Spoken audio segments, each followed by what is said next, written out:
We're going completely off the rails on this video. My name is Bill, this is Rust to Resurrection. Don't go away.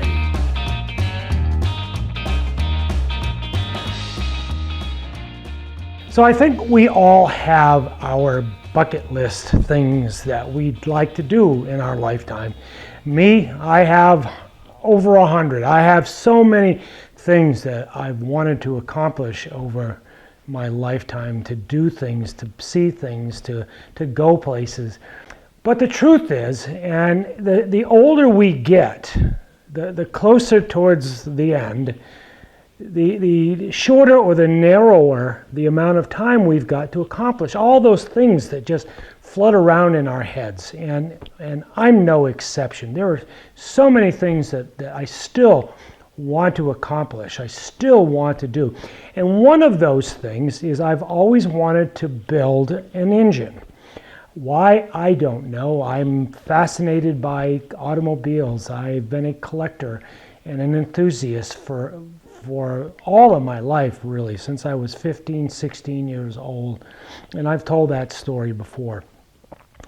So I want to build an engine. If we're going to do this, if we're going to build an engine, then we need a place to build them. We need a clean room. We need a place where no matter how much time it takes, there are places where you can put everything that's clean, that's neat, that's orderly. At least that's who I am. So this series of videos that I'm going to make for the channel will be about building an engine, or at least getting down the path to building an engine. And in order to do that, I'm going to make these series of videos that really talk about and explain my journey through building, rebuilding, constructing, making engines, or an engine. I've got a V6, I've got a flathead Ford coming. All of that stuff is just sort of rattling around in my brain, and I want to accomplish this. So this video today, I'm down in my basement, and I need to create a space where I can put these engines and work on them in sort of a clean environment where I literally can walk away from them if I need to while I order parts or whatever it is, all right? And remember, this is the first time I will have ever done this. I don't know how to build an engine. I've bought all the books, I've bought the videos. Remember, VHS videos. I have videos learning how to, or teaching how to build engines way back in the VHS days. Thanks for being here, guys. Please watch it till the end. So back in the day, back before I built my machine shop, back before I built my garage where I store my Jeeps now, this used to be my workshop. This used to be my little machine shop. I had everything down here, from drill presses to table saws to routers to all of that stuff. This is my basement. This is the basement of my house. And it could get really, really dusty down here just because of the kind of work that I was doing. I built one of my first rifles down here. Now here in this shop is where I first started doing restorations and custom work. So this has a lot of history for me, but over the last 20, 25 years, it's sort of become a pig pen. Now I need to get this cleaned up, not only because it's a mess and it's in my house, but I have another plan for this space. Now this is where the problem is going to arise, because this is my basement. I've got to get this down from ground level down into my basement, and that's going to be a little bit of a trick, a little bit of a trip. When I move my first engine down here, and I've actually got a Cleveland 400M over here. When I put that down here, I had used a backhoe. I literally put the engine through the door and dropped it on the ground. So I got to figure out how I'm going to get those engines down here, especially that V6. That V6 is heavy. So I got to figure out how to get that on wheels, or somehow I've got to get it down here. But again, that's a future episode. So what this is going to become is it's going to become my little engine room, where I want to get all those engines down here. Also, my buddy Stephen Holtz, he picked up a flathead for me up in Idaho. That's currently down in Texas, and my hope is that somewhere along the line the next year or so that I can get that up here as well. That's got to come down in here and live in here as well. So again, this is going to become my little engine room, my little engine rebuild room. So I want to get that set up. So I got to move some things around. I got to clean some things up. I got to make this more respectable, and that's what this little video is going to be about. Going to do some time lapse, going to get some things moved around, rearranged, and we're going to make this into a little engine rebuild room. At least that's my plan or my thought. All right, let's get started. This has been my reloading bench, and it's kind of fallen into disrepair. So one of the first things I want to do is get this reloading bench cleaned up, so I can get all of my dies set up in a much more orderly way. So let's get started doing that first.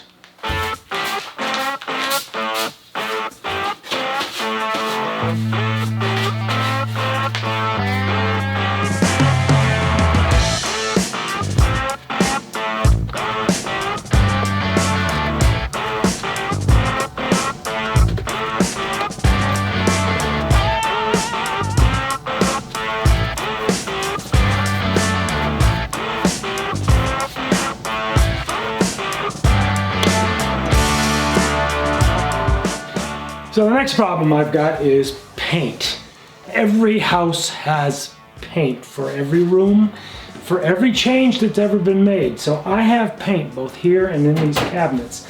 So I'm going to move those cans of paints onto a pallet over here. So let's move some paint.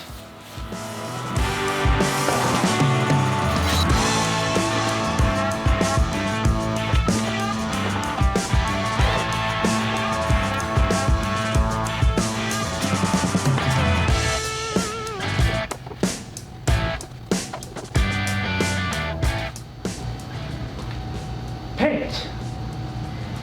Lots of paint.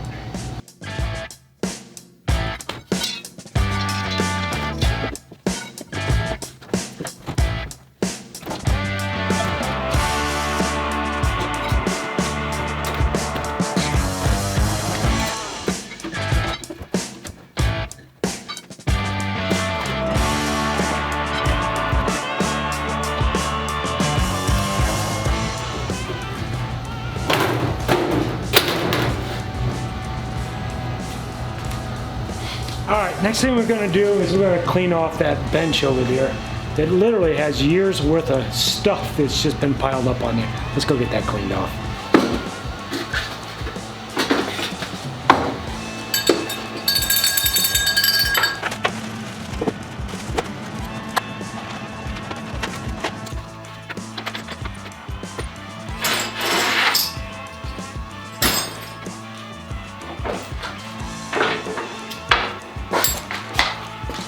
I know, it's supposed to all go in a jar and get hung up on the ceiling. Not happening, guys.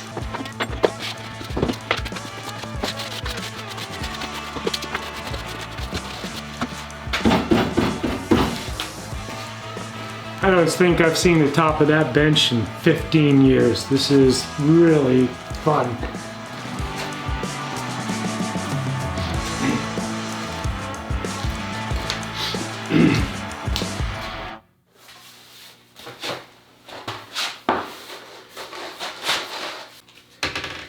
Alright, that's done. We're all cleaned up. Let me show you a couple more things.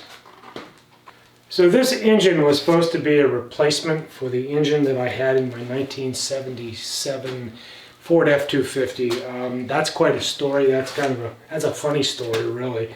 Has to do with oil leaking all over the parking lot of the company that I worked for. They were not happy. That's how this all got started. So that's how this engine ended up in my basement, because I was going to rebuild it. Sort of got it all apart. But anyway, that's going to go. I don't need it anymore for anything. Matter of fact, it's been down here again for 20 years. I want to use this engine stand for the V6 that I want to get down here. I also have carburetors. I don't understand why I have carburetors, but I have carburetors. And I believe most of these are Motorcraft. This is a 2-barrel. That would have gone on that engine as well. This is a 4-barrel.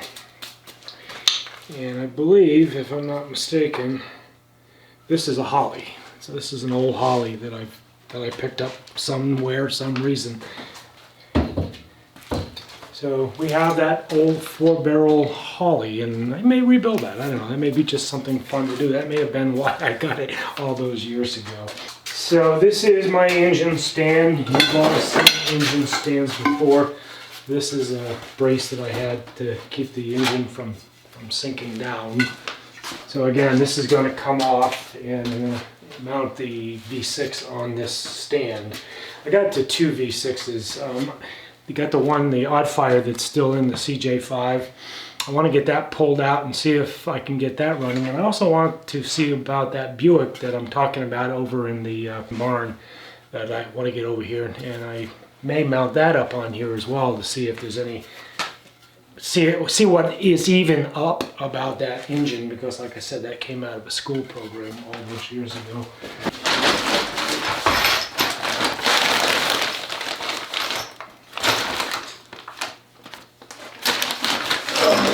More nuts and bolts to get rid of. All right, one more thing I want to show you.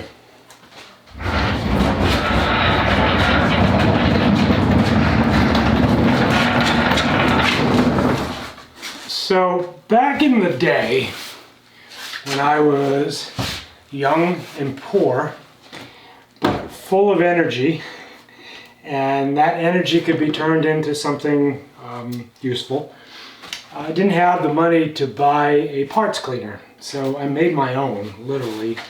And I made this top, this table, and it's a top. It's got a bin, a Tupperware bin that I put cleaning solution in, and then just soak stuff and clean it. And in fact, there's still some 400M parts in here that have to go. And then I put this piece of melamite on top, you know, a countertop kind of material. And that way I could take any of the parts and I could put them on a harder surface and not worry about kind of messing up the plywood tabletop. So that worked really, really well. And of course, over the years, it's just become a catch-all for everything that came down into this room. And we'll get it all cleaned up here, and that way we can use it when we do whatever we're going to do down here in those engines. And quite literally, it's probably going to just live right in the center.